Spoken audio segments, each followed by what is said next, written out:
For 1,000 years, the conclave chamber of the Luminians remained sealed, a silent monument to the galactic architects who had vanished into myth. The greatest empires, the warrior, Cathar, the telepathic Glyptons, regarded it with terrified reverence, believing its dust-choked halls held the judgment of gods. They spent centuries devising complex rituals and technological petitions to gain entry, all to no avail.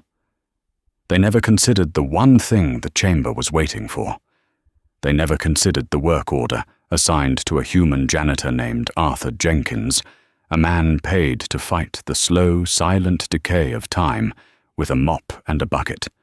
His task was simple: clean away 1,000 years of dust. Arthur Art Jenkins believed in the quiet dignity of a job well done. At 58, with a back that complained more than his ex-wife and hands calloused from decades of labor, he found a certain peace in the methodical rhythm of his work. He was a senior sanitation engineer for AstroClean Corp, contracted to the Nexus, the gargantuan diplomatic space station that served as the neutral heart of the Galactic Compact. The Nexus was a place of breathtaking wonders and suffocating protocols. Crystalline spires scraped the void, housing the embassies of 100 different species. Gravity-defying rivers flowed through open-air parks where beings from methane swamps and silicon worlds brokered treaties. Art saw it all, but his perspective was unique. He saw the scuff marks on the marble floors of the High Council Hall, the protein stains on the upholstery in the Cathar delegation lounge, and the faint, oily residue left by the Glypton ambassadors' hovering conveyance chairs. His job was to make all of it disappear. He was good at it. Ex-military, a quartermaster in the Terran Expeditionary Force, for 20 years he understood logistics discipline and the critical importance of hygiene in closed environments. He saw entropy as a personal adversary, and his ionic mop and electrostatic dusters were his weapons. The work order that changed everything arrived on a Tuesday during his night shift. It appeared on his datapad with a high-priority encrypted seal he'd never seen before. Most of his assignments were routine: sanitize cafeteria gamma, decontaminate level 12 waste recycler, polish ambassadorial wing statuary. This one read, Work Order 734, Classification Apex, sanitize conclave chamber 01, time allotment 12 hours, special instructions, standard level 4, bio-particulate kit required, discretion is paramount. Art stared at it for a full minute, his coffee growing cold beside him. Conclave chamber 101. Everyone on the Nexus knew of it, though none had seen its interior for a millennium. It was the heart of the station's oldest, most revered section, a perfect sphere of opalescent material that seemed to drink the light around it. It was the only remaining structure of the Luminians, the legendary architects who had built the Nexus, and then vanished, leaving behind only their silent chamber and a galaxy-spanning legacy of peace. Legend said it was their throne room, their meditation chamber, or the engine of a weapon that could unmake stars. The Cathar, a proud feline warrior species, treated it as a holy shrine, a place of ultimate judgment. The Glyptons, amorphous telepathic beings of immense intellect, saw it as the ultimate technological puzzle. For 1,000 years they had all tried to open it. All had failed. And now Arthur Jenkins had a work order to clean it. He took a slow sip of his cold coffee and pinged his supervisor, a Xylan named Kalen. Xylons were insectoid beings who communicated in a series of clicks and whistles with translator devices, rendering their speech into flat, monotone galactic standard. Kalen was a being defined by procedure. Supervisor Art said into his comms unit, I think there's a glitch in the assignment system. I've received a work order for Conclave Chamber 001. A series of agitated clicks came over the line before the translator kicked in. No, glitch order is correct. Art blinked. Correct, sir, with all due respect, nobody goes in there. The Compact Assembly has standing resolutions older than the human republic forbidding it. The Cathar would flay anyone who tried. High. Command. Authorization. Kalen clicked back the monotone voice, betraying a hint of his own anxiety. A human was requested. Specifically, you are the senior human technician. A human. Specifically. The details settled uneasily in Art's stomach. Humanity was a relatively new player on the galactic stage. They were seen as adaptable, chaotic, and ambitious, useful, but not particularly respected. Why would they be chosen for something this sensitive? What's the objective, Kalen? What am I cleaning? The order is simple. The chamber is being opened for the first time since the disappearance. Internal scans show significant particulate accumulation. It must be made presentable before the compact delegation enters. The explanation sounded rehearsed, as if Kalen were reading from a script he didn't fully believe. Presentable. It's been sealed for 1,000 years. Who are we presenting it to? A long pause filled with nervous chittering. That information is above my pay grade. Jenkins, your access code is 77 Alpha Kilo. The chamber will open for you at 200. Do a good job. The line went dead. Art sat there, the hum of the Nexus's life support systems seeming to grow louder in the silence. This was wrong. It felt profoundly, fundamentally wrong. His job was to maintain order, not to potentially spark an interspecies war by desecrating a holy site. But he was also a man who followed orders. He had learned in the TF that sometimes the grunt on the ground doesn't get the whole picture. You trust the chain of command, you do your job to the best of your ability, and you hope the officers in charge know what they're doing. He sighed, pushing himself to his feet. His back protested with a dull ache. He walked over to the supply depot and began assembling his kit. Not the standard cart, but the deep, clean, hazardous environment rig.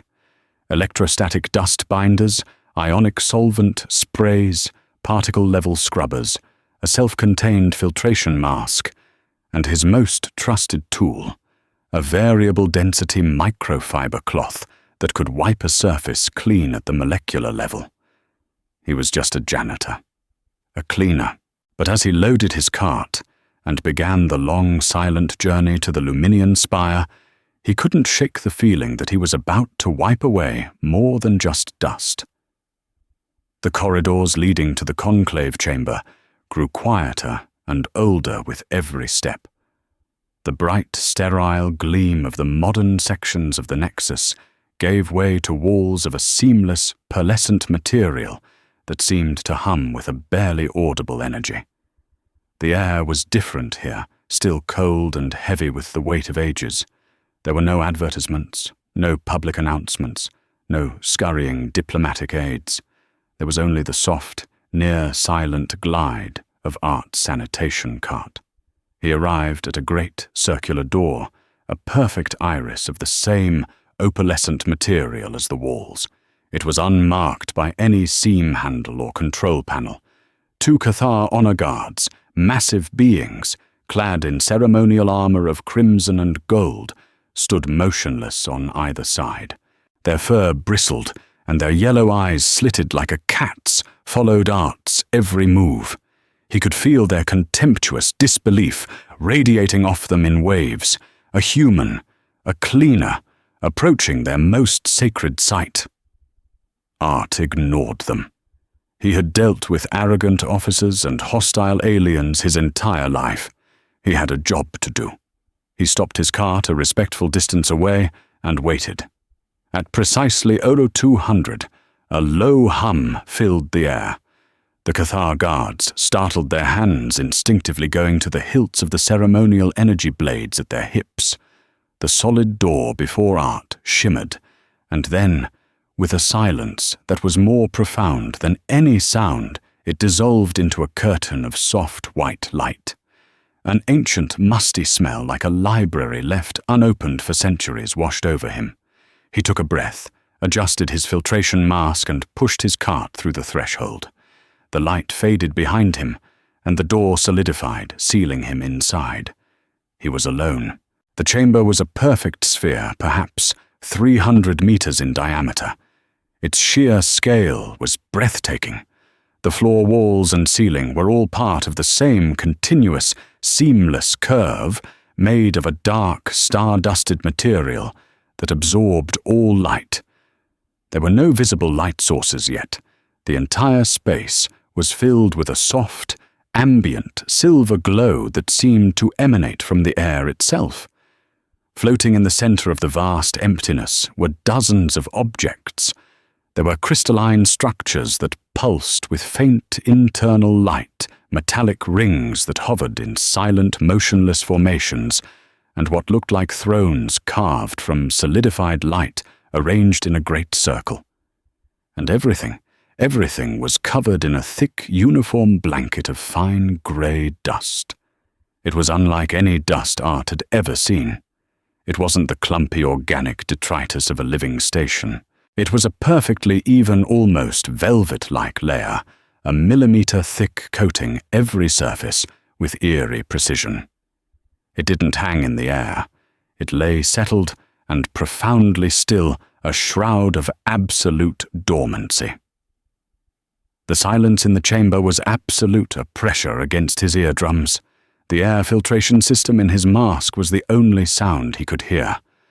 For a moment, the sheer alien grandeur of the place rooted him to the spot.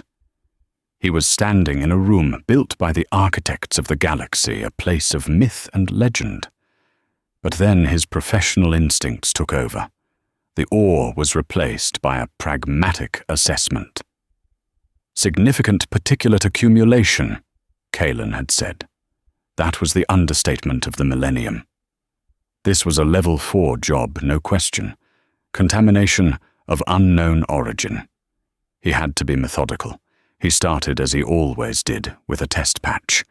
He chose a low-floating, crystalline plinth near the entrance.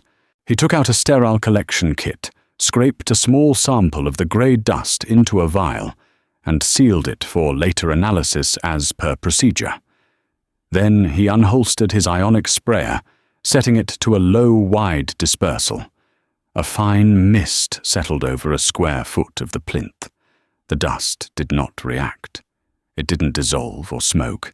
It just sat there now, slightly damp. Art nodded to himself. Non-reactive. Good.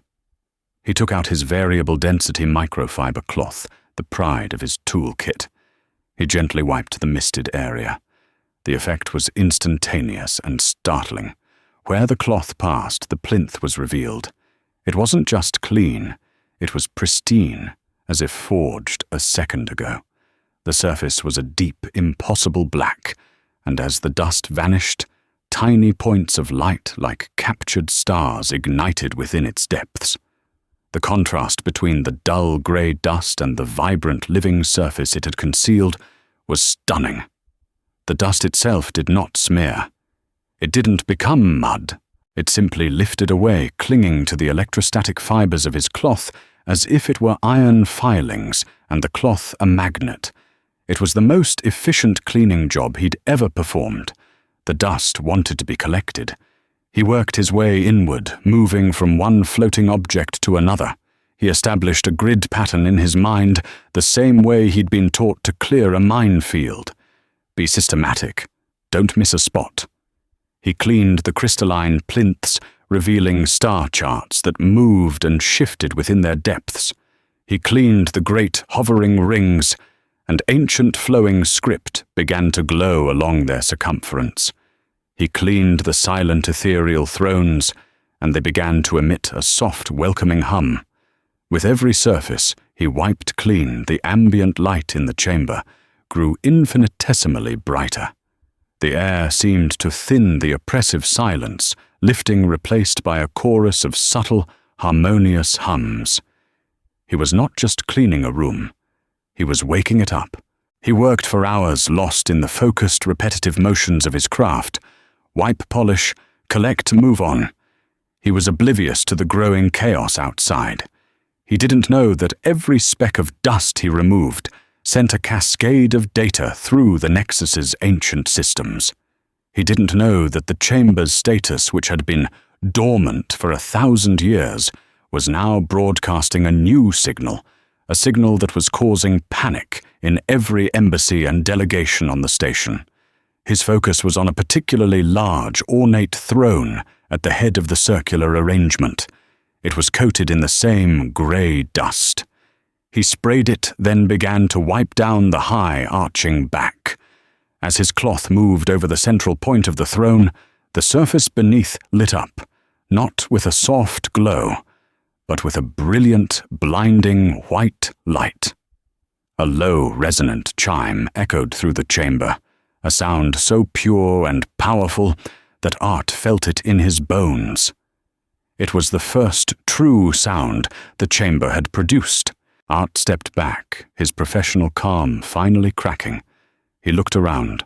All the objects he had cleaned were now glowing brightly, their internal lights pulsing in a slow, steady rhythm, synchronized to the deep hum that now filled the room. The star charts swirled with newfound energy. The alien script on the rings burned with purpose. He had not just cleaned the room, he had activated it. On the command deck of the Nexus chaos reigned. Alarms silent for centuries blared in a dozen different alien languages. Technicians, a frantic mix of species, scurried over consoles that were flashing with symbols no living being had ever seen before. "Status report," bellowed Warlord Grak of the Cathar, his massive, furred frame making the human-sized command chair look like a child's toy. His voice was a gravelly roar that rattled the deck plates. "What is the meaning of this? The Luminian spire is... It's broadcasting. Audrey Behu." "We don't know, Warlord," a junior Glypton analyst replied, its gelatinous body quivering. Its telepathic voice was a frantic buzz in the minds of everyone on the bridge. "Energy readings are off the scale. It's not a weapon discharge, it's a boot sequence. A system awakening. The syntax is archaic." Ambassador Valerius, the chief delegate of the Glypton Consortium, hovered near the main view screen. Its form was a shimmering, ever-shifting column of silver mist, but its telepathic presence was as sharp and cold as ice. "Show me the chamber. Now." The view screen, which usually showed a static external view of the opalescent sphere, flickered. A new feed appeared, an internal schematic active for the first time in recorded history. It showed the layout of the chamber, the floating thrones, the rings, the crystals, and it showed a single humanoid life sign. "There's someone inside." A human tech officer. Chen stated, her voice tight with disbelief. Warlord Grak slammed a huge clawed fist on the console. "Impossible. The door is sealed. It has not been opened since the Great Silence. This is a deception." The door was opened. A timid voice cut in. All heads turned to Supervisor Kalen, who had been summoned to the bridge and now stood trembling near the entrance, his translator device working frantically to keep up with his agitated clicks. "Authorization. Apex. High. Command. Gave. The. Order." Valerius's form seemed to sharpen its focus, locking onto the Xylan supervisor. "Explain, in detail, now." "A. Work. Order," Kalen stammered. "2. Sanitize. The. Chamber. It. Was assigned to a. Human. A. Janitor. Arthur. Jenkins." The silence on the bridge was absolute. The blaring alarms, the frantic energy readings, the telepathic shouting, it all vanished, replaced by a moment of pure galaxy-spanning bewilderment. Janitor Warlord Grak looked as if his brain had simply ceased to function. His jaw hung open, his great fangs exposed. "You sent a sanitation worker into the chamber of the gods." Valerius was the first to recover. The cold amusement in its telepathic voice was more terrifying than any shout. The humans. Of course. Their chaotic, thoughtless ambition knows no bounds. This is a power play, a crude, direct, and utterly sacrilegious attempt to seize control of the architect's legacy. It was just a cleaning order, Officer Chen protested, defending her species. He's just a janitor doing his job. Do you take us for fools, human? Valerius projected its voice, now laced with menace. Your species has been petitioning for greater influence on the Council for decades. You knew we would never allow you near the chamber, so you used a servant, a low-level worker, to bypass 1,000 years of protocol under the guise of maintenance. It is a disgusting yet clever insult. My people honor the chamber, Grak roared, finding his voice again. We would never defile it with solvents and cloths. This is an act of war. The human has desecrated our most holy site. On the screen, a new alert flashed. System status, dormant stasis. Field deactivated. Nanite layer integrity, 0%. Awakening protocol initiated. Dr. Aris Thorne, the head of the Human Xenohistory Department, pushed his way through the crowd. He was a thin man with grey hair and spectacles, who looked more suited to a dusty library than a frantic command deck. Wait, he said, his voice calm but urgent. Everyone just wait. Nanite layer integrity. It's not dust. All eyes turned to him. The scans always showed a layer of inert, particulate matter. Thorne explained, his mind racing. Everyone assumed it was dust, the slow accumulation of a millennium. But what if it wasn't? What if it was a technology? A network of dormant nanomachines designed to maintain the chamber in a state of absolute stasis. Valerius's telepathic voice dripped with scorn. An interesting fantasy, Doctor. And what, pray tell, is this human janitor doing to your nanite layer? He's cleaning it, Thorne said, a wild look of dawning comprehension in his eyes. He's removing it. Systematically.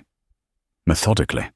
With electrostatic tools designed to attract and contain microparticulates.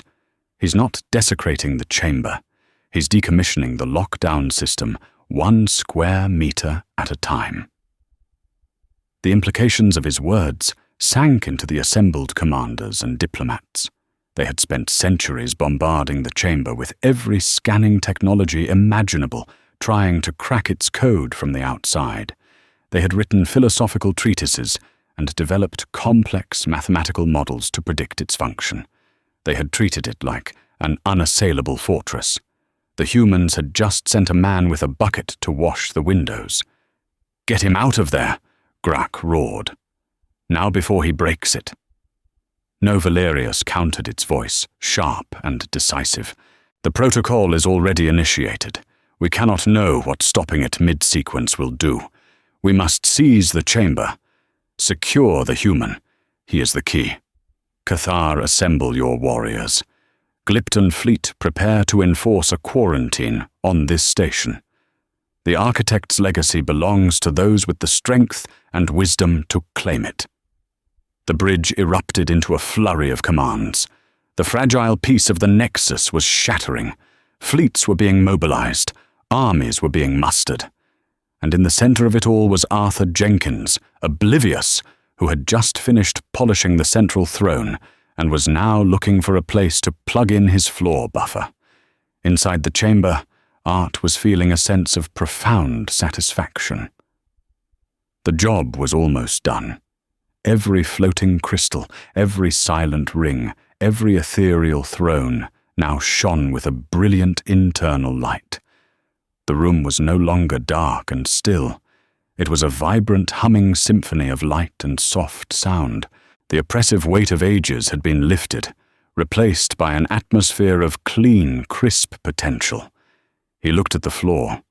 It was the last remaining surface, still coated in the strange grey dust. It was a massive area, but the work was straightforward. He retrieved the industrial-grade electrostatic floor buffer from his cart. It was his favorite piece of equipment, a machine he'd named Bessie. He'd modified it himself over the years, tweaking the ionic field generators and calibrating the particulate collectors to perfection. As he attached a fresh microfiber pad to the buffer, he noticed something odd. The dust on the floor was not completely uniform. Faint, almost invisible lines ran through it, forming a pattern of immense complexity, like a circuit board the size of a city square. He hadn't noticed it from a distance, but up close it was unmistakable. He shrugged. Dust was dust. A pattern didn't change the work order. He switched on the buffer, and its low, powerful hum joined the chorus of the chamber. He began at the edge, moving in a slow, steady spiral toward the center, the way he always did. As Bessie's pad moved over the floor, the grey dust vanished, sucked into the collection unit. Behind it, the floor was revealed to be the same impossible star-filled black as the thrones. And as the dust was removed, the lines he'd noticed began to glow first with a faint white light, then with a vibrant electric blue. He was literally activating the floor as he cleaned it. Meanwhile, in a xenohistory lab 2 sectors away, Dr. Aris Thorne was frantically cross-referencing every known text on Luminian philosophy. Most of it was fragmented, translated and retranslated over 1,000 years. But he was searching for a specific concept, a fringe theory he had been ridiculed for a decade ago. He found it in a text recovered from the ruins of a library on Xylos. The text was titled, Entropy and Stewardship. "It's here," he muttered to himself, projecting the text onto a large screen. His assistants gathered around their faces, a mixture of confusion and awe. The Luminians weren't gods, Thorne explained, pointing at a block of flowing alien script. They were gardeners, caretakers. Their entire philosophy was based on the concept of stewardship, the idea that the highest calling is not to create or to conquer, but to maintain, to hold back the natural decay of the universe through diligent, humble action. He swiped to another page. Listen to this translation. We built a lock that ambition cannot pick. We forged a door that power cannot break. We created a trial that genius cannot solve. For our legacy is not for the ambitious, the powerful, or the brilliant. It is for the diligent. It is for those who would see a garden overgrown and seek not to claim it, but to tend it. An assistant, a young Vulcan exchange scientist named Teprev, raised an eyebrow. "Doctor, are you suggesting the conclave chamber is a test?" "I am," Thorne said, his voice trembling with the thrill of discovery. And the dust, the nanite layer, it was the heart of it. It was a dual-function system. First, it was a stasis field, preserving the chamber in perfect condition. Second, it was the lock. The key, it seems, was not a code or an energy frequency. The key was a simple act of maintenance, an act of cleaning. The pieces were clicking into place with terrifying speed. "Think about it," Thorne continued, pacing the lab. "The Cathar revere the chamber. They would see cleaning it as desecration. They would never dare to touch it. The Glyptons see it as an intellectual puzzle. They would analyze the dust, try to communicate with it, but they would never think to simply remove it. To them, the dust was the primary artifact to be studied. Its removal would be the destruction of data. Only a species pragmatic, unburdened by 1,000 years of reverence or intellectual arrogance, would look at a dusty room and conclude that it needs to be cleaned. Humanity. Teprev said, her voice betraying a rare hint of astonishment. Specifically, Thorne added, a human for whom cleaning is not a prelude to something greater, but is the task itself. A professional, someone who takes pride in the work for its own sake. They didn't just request a human, they requested a janitor. Back in the chamber, Art was nearing the center of the floor. The glowing blue lines now formed a magnificent swirling galaxy under his feet. The hum of the chamber had risen in pitch, becoming a beautiful resonant chord. He felt a sense of focus and peace he hadn't felt in years. The universe outside with its politics and its wars had melted away. There was only the simple, honest work, the dust, and its removal. He pushed the buffer over the final central circle on the floor. The last of the grey dust vanished into Bessie's collection unit. For a second, there was silence. The humming stopped. The lights dimmed. Art stood in the center of the vast chamber, his hand on the handle of his buffer, a sudden cold knot of anxiety tightening in his chest. Oh, he whispered. Did I break it? Then the floor beneath him erupted in a column of pure white light. Outside the conclave chamber, the situation had escalated into a full-blown military standoff. A squadron of Cathar shock troops, clad in heavy assault armor and carrying plasma rifles, had established a perimeter. Facing them was a phalanx of Glypton security drones, sleek silver constructs humming with contained energy. The air in the ancient corridor crackled with tension. "Stand down, feline!" Warlord Grak's voice boomed over the comms. "The chamber is a sacred site of the Cathar. We will be the ones to enter and apprehend the human desecrator." Ambassador Valerius's telepathic reply was a wave of cold fury that washed over every sentient mind in the sector. The chamber is a site of supreme technological importance. Its secrets will not be squandered by primitives who wish to prey to it. My drones will secure the asset. Stand aside or you will be removed. A Cathar warrior growled, leveling his rifle. "Try it, mist breather." Before a shot could be fired, the great opalescent door of the chamber pulsed with a soft golden light. A low harmonic tone, the same one Art had heard inside, resonated through the corridor so powerful that it vibrated in their very bones. The armed Cathar and the Glypton drones froze their aggressive postures, faltering. The sound was not hostile, but it carried an authority that was absolute, an authority that had not been felt in the galaxy for 1,000 years. The door which had resisted every attempt to force it open for a millennium simply dissolved.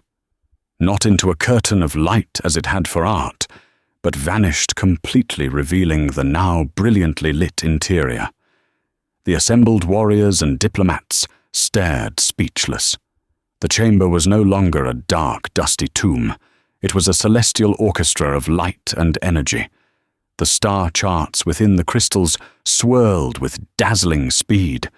The rings of script burned with a light so bright it was hard to look at.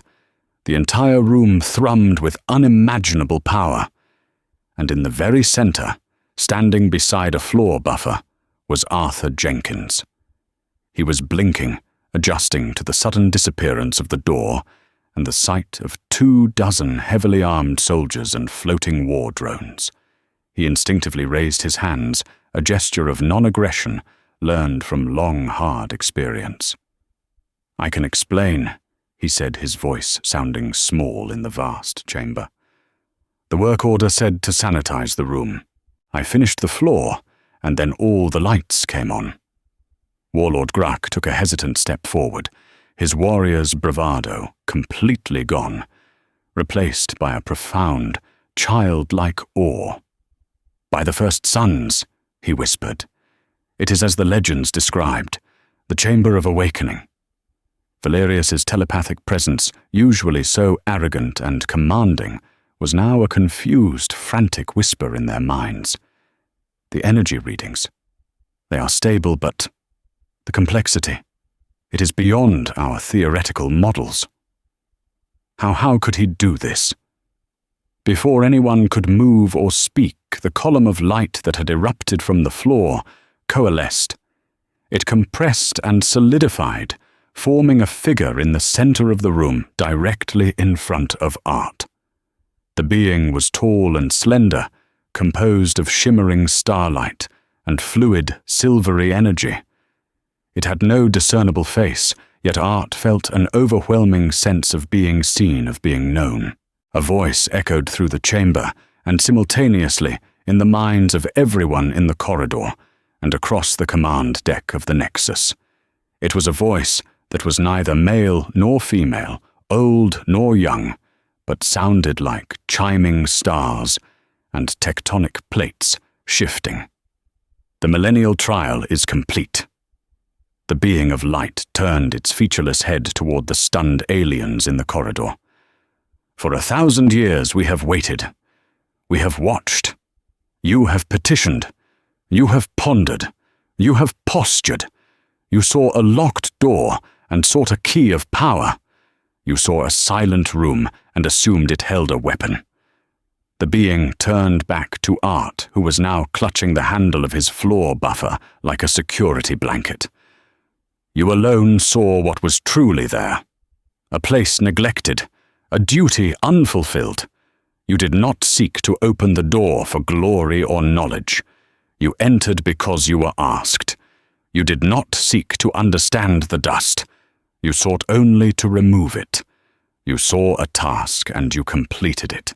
The shimmering figure extended a hand of pure light, not to Art, but to the floor buffer beside him. The greatest forces in the universe are not the energies that forge stars or unmake worlds. They are diligence, humility, service, the simple, unglamorous act of pushing back against the coming darkness. One small orderly piece at a time. This is the philosophy of stewardship. This is the legacy of the Luminians. The being looked past Art, its gaze sweeping over the assembled aliens. You have failed the trial. You Cathar in your blind reverence. You Glypton in your intellectual pride. You sought to be our heirs. You proved only that you are not ready. Its focus returned to the terrified human janitor. This man's species in its youth and its pragmatism sent not a warrior or a scholar. They sent a caretaker. And in this simple, humble act, humanity has proven itself worthy. The being of light, the custodian of a legacy that could shape the future of the galaxy, formally inclined its head toward Arthur Jenkins. "Hail, steward. The chamber is yours." The entity's words settled over the Nexus, like a physical weight broadcast on every channel into every mind. The chamber is yours, not humanity's, not the Terran Republic's, his, Arthur Jenkins's. On the command deck, a stunned silence held sway. Dr. Aris Thorne sank into a chair, whispering, "A test of character, not of power." My God, it was a test of character. Officer Chen was openly weeping with a mixture of pride and shock. In the corridor outside the chamber, Warlord Grack fell to one knee, a gesture of profound submission his people had not shown to anyone in centuries. He was not bowing to the human, but to the truth of the custodian's judgment. His people's reverence had been a form of pride, a way to claim ownership of the mystery. They had honored the chamber, but they had never thought to serve it. Ambassador Valerius's misty form dissipated and recoiled as if struck. Its telepathic presence vanished, overwhelmed by a singular crushing emotion no Glypton had felt in eons' shame. Their entire civilization was built on the premise that intellect was the ultimate tool that anything could be understood, quantified, and eventually controlled. They had treated the chamber like a cosmic Rubik's Cube, and the custodian had just informed them that the solution was to wipe it with a damp cloth. The sheer devastating simplicity of their failure was an intellectual wound from which their species might never recover. Art, however, was having none of it. He was a janitor, not a galactic steward. He finally found his voice, a reedy, nervous sound that was painfully human in the face of the cosmic being before him. "Look, I think there's been a misunderstanding," he said, holding up his hands. "My name is Arthur Jenkins. I'm with AstroClean Corp. I was just following the work order. I'm nobody special." The custodian's light seemed to soften its featureless face, tilting in a gesture of gentle consideration. "It is precisely because you believe you are nobody special that you are the one. The universe has enough special ones. It has warrior poets and philosopher kings. It has beings of pure thought and creatures of indomitable will. It is suffocating in special. What it lacks are gardeners, librarians, janitors. It lacks stewards." The being gestured to the glowing chamber around them. "This place is not a throne room. It is not a weapon. It is a repository. It holds the accumulated knowledge of the Luminians, our histories, our sciences, our arts, and the keys to the galactic seed vaults we left behind. It is a legacy of life, not of dominion." The custodian turned its attention back to the assembled crowd.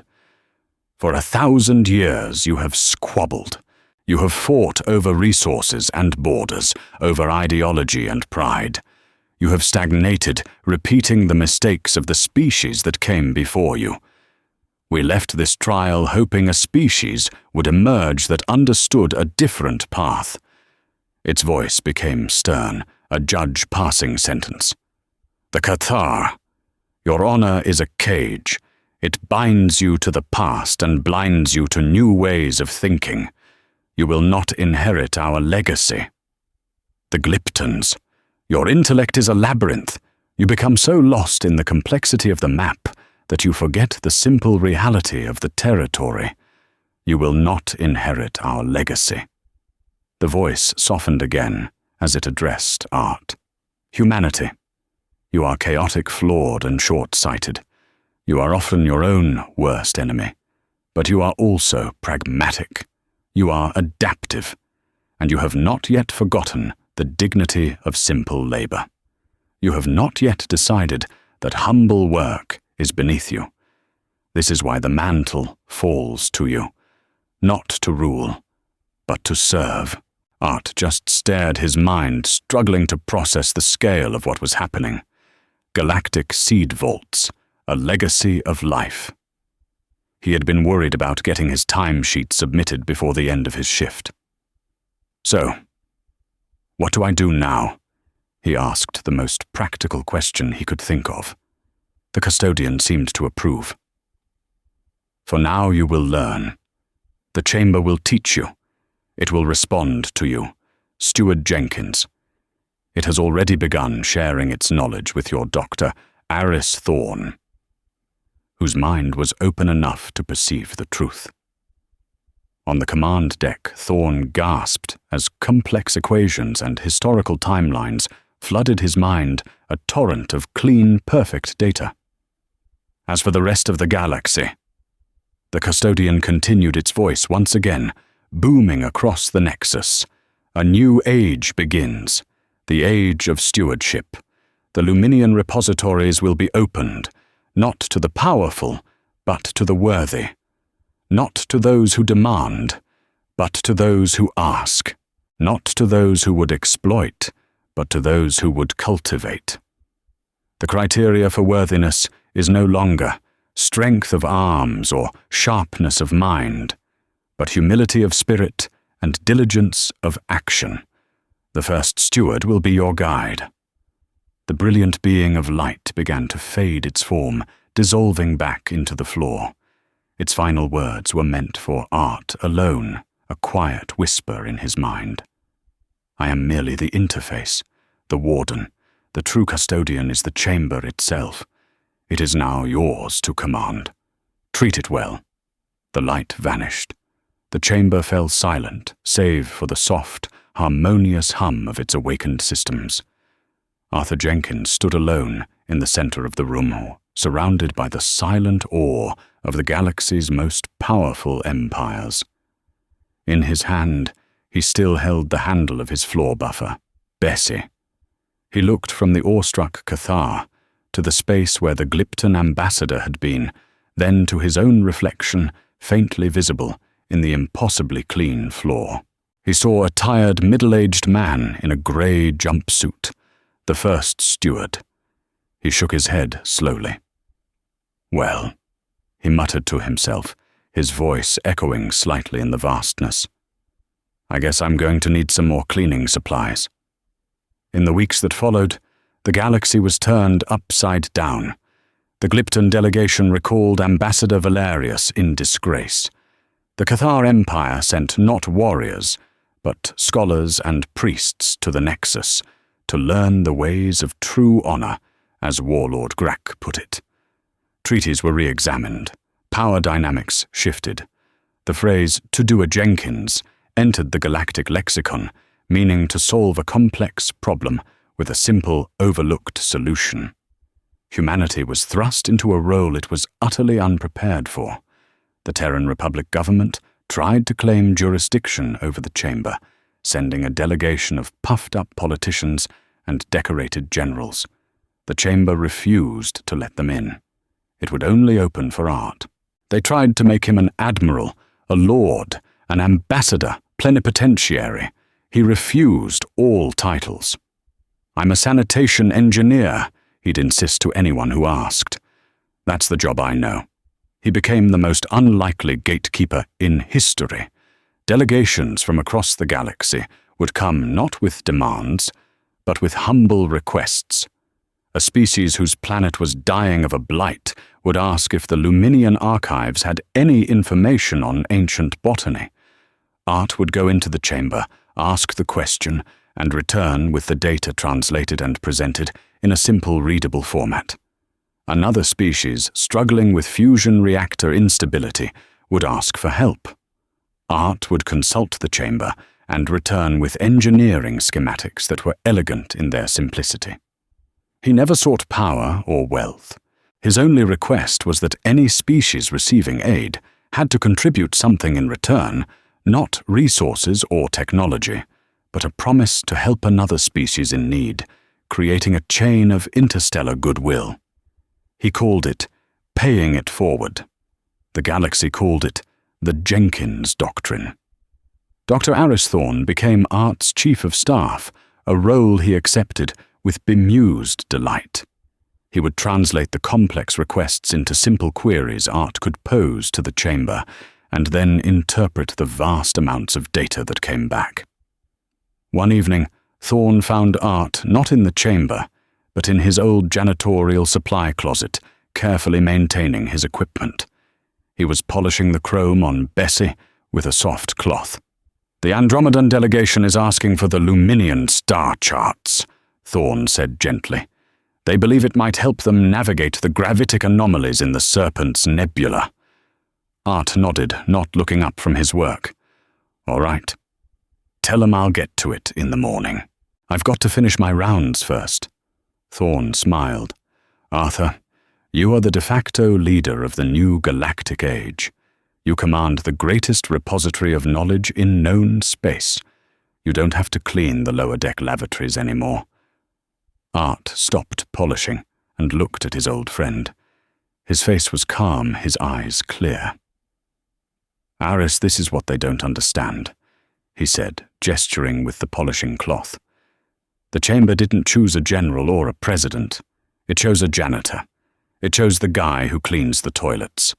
The moment I decide I'm too important to clean toilets is the moment I become unworthy of the chamber." He looked at his buffer, his cart, his mops. "This is what keeps me grounded. This is what reminds me that it's not about being special. It's about the work, the simple, humble, necessary work."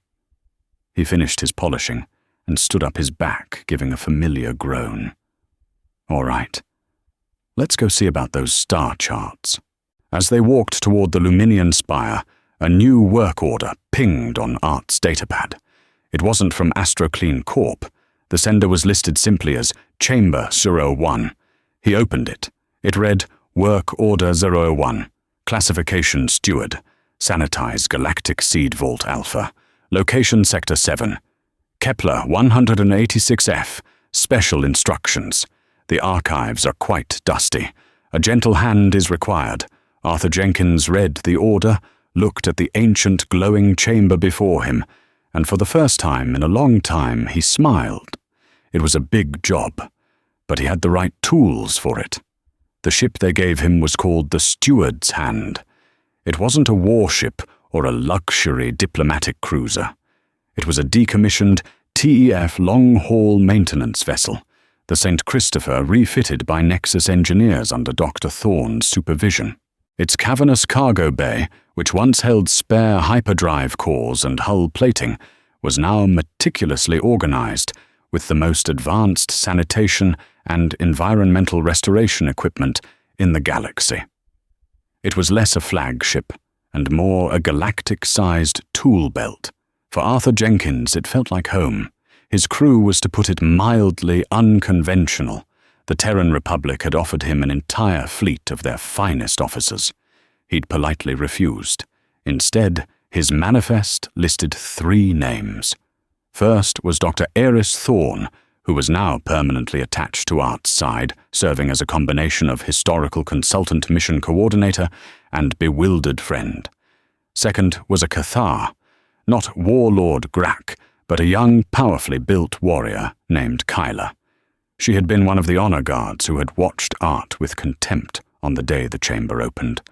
Grak had assigned her personally, stating that she needed to learn the difference between the honor of a pose and the honor of a purpose. She came aboard with a ceremonial plasma rifle and a deep-seated confusion. Third was a Glypton junior analyst named Zix. Unlike its disgraced superior, Valerius Zix was a being of boundless curiosity. Its amorphous form shimmered with an almost childlike enthusiasm, and its telepathic voice was a stream of constant probing questions that often left Art at a loss. Steward Jenkins, what is the optimal ionic charge for removing silicate-based fungal spores? Steward Jenkins, does the act of polishing a surface provide you with a measurable sense of existential fulfillment? Art's answer was usually, you just do it till it's clean, Zix. Their destination, Kepler 186F, was a week's journey at quantum slipstream. The trip was a study in cultural dissonance. Kyla spent the first 2 days in the ship's training room, running combat simulations and practicing with her rifle.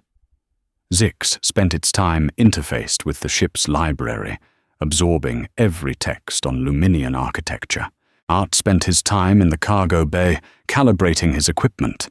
He methodically broke down, cleaned and reassembled an atmospheric particle scrubber. Kyla found him there, on the 3rd day, his hands deep in the guts of the machine. "Steward," she said, her voice a low growl. "We are traveling to a site unseen for millennia. We do not know what dangers we will face. Should you not be preparing for conflict?" Art looked up, wiping grease from his hands with a rag. "This is me preparing, Kyla." He patted the scrubber's housing. "This thing can filter 100,000 cubic meters of air an hour. If the air in that vault is full of spores, this is our first line of defense. Much better than that rifle of yours." Kyla's fur bristled slightly. "My rifle can neutralize any hostile organism." "And this machine," Art said patiently, "can make it so there are no hostile organisms to begin with. An ounce of prevention is worth a pound of cure, or a pound of plasma in your case." He offered her a wrench. "Here, hold this steady for me, will you?" Hesitantly, she took the tool. For the next hour she served as his assistant, a decorated Cathar warrior, holding bolts and passing tools to a human janitor. Zix observed them from the doorway, its telepathic voice a soft hum of analysis in their minds. Fascinating. A demonstration of collaborative maintenance as a tool for de-escalation and interspecies trust building. I must record this. When they arrived at Kepler 186F, they found the seed vault nestled in a valley of strange crystalline flora. It was not an elegant spire like the conclave chamber, but a low bunker-like structure of the same seamless dark material. But something was wrong. Sections of the exterior were covered in a creeping rust-colored growth, and the air around it was hazy with a faint, coppery pollen. "Those are bioparticulates," Art said, looking at the readings on his datapad. "Air quality is poor. Filtration masks on." He looked at his crew. "All right, the work order says dusty. That looks a little more than dusty. Zix, can you get a scan of this growth? Kyler, you're on watch. Anything that looks like it's moving, let us know. But don't shoot unless you have to. We're gardeners here, not exterminators." Inside the vault was a catastrophe. It was a vast cylindrical chamber, lined with millions of small crystalline alcoves, each meant to hold a seed in stasis. But the power was failing. The soft, ambient Luminian light was flickering erratically. The central power conduit, a massive pillar of crystal in the middle of the room, was fractured, leaking a trickle of golden energy that was fueling the rust-colored growth, blanketing everything. This wasn't just dust. It was decay. Active, aggressive entropy. The chamber on the Nexus was a test, Thorne said, his voice awed and worried. This is a job site, a real one. The power failure is causing the environmental controls to fail, and the stasis pods are starting to degrade. "So we fix it," Art said simply, his eyes already tracing the problem. "The leak is coming from that fracture in the main conduit. We have to shut off the energy flow, seal the crack, and then clean up this mess." He looked at Zix. "Can you figure out how to reroute the power without shutting the whole place down?" "The system architecture is archaic but logical," Zix projected. "I can create a bypass, but it will require a physical adjustment of 3 different energy nodes. My form is not suited for the heavy labor required." "I can do it," Kyler grunted, stepping forward. "Tell me where to push and what to pull." For the next 8 hours, the unlikely team worked. Zix projected a schematic onto the wall, guiding Kyler from one massive control node to the next. The Cathar warrior, using her raw strength, forced open panels that hadn't moved in ages and shifted heavy humming components into new configurations. Dr. Thorne, using the chamber's data, deciphered the Luminian warnings on the panels, preventing them from making a fatal error. And Arthur Jenkins, the steward, did what he did best. He found the source of the leak. The fracture in the crystal conduit was caked with the hardened, rusty growth. It was a simple maintenance problem, writ large. He couldn't get to the crack to seal it. "I need a solvent," he said. "Something that can break this stuff down without damaging the crystal." He looked at his supplies, then back at the golden energy leaking from the conduit. An idea sparked. "Zix, the energy leaking from this thing, what is it?" "It appears to be a raw, unrefined form of the energy that powers the stasis fields. It is highly volatile, but rich in exotic particles," Zix replied. "Get me a sample," Art commanded. Working carefully, he used a collection drone to siphon a small amount of the golden viscous energy into a containment flask. He took it back to his portable workstation and began mixing it with one of his own ionic cleaning solutions. He worked by instinct, like a chef who knows his ingredients. A little of this, a little of that. He created a bubbling, steaming poultice. "All right," he said, loading the mixture into a dispersal unit. "Let's see if we can fight fire with fire." He sprayed the poultice onto the hardened growth around the fracture. For a moment, nothing happened. Then the rust-colored crust began to sizzle, dissolving into a harmless grey vapor. In minutes, the crystal beneath was revealed clean and bare. With the surface prepped, he used a standard-issue molecular sealant gun to carefully weld the fracture shut. The leak of golden energy stopped. As soon as the leak was sealed, the rust-colored growth, deprived of its energy source, began to wither and flake away, turning into the familiar, inert grey dust he had found in the conclave chamber. The lights in the vault stabilized. The flickering stopped. A soft, steady hum of power returned. Art looked at the vast, dusty room. "All right," he said, a tired but satisfied smile on his face. "Now we can clean." They worked for another full day, the four of them side by side. Kyla discovered that her warrior's strength was perfect for maneuvering the heavy floor buffers.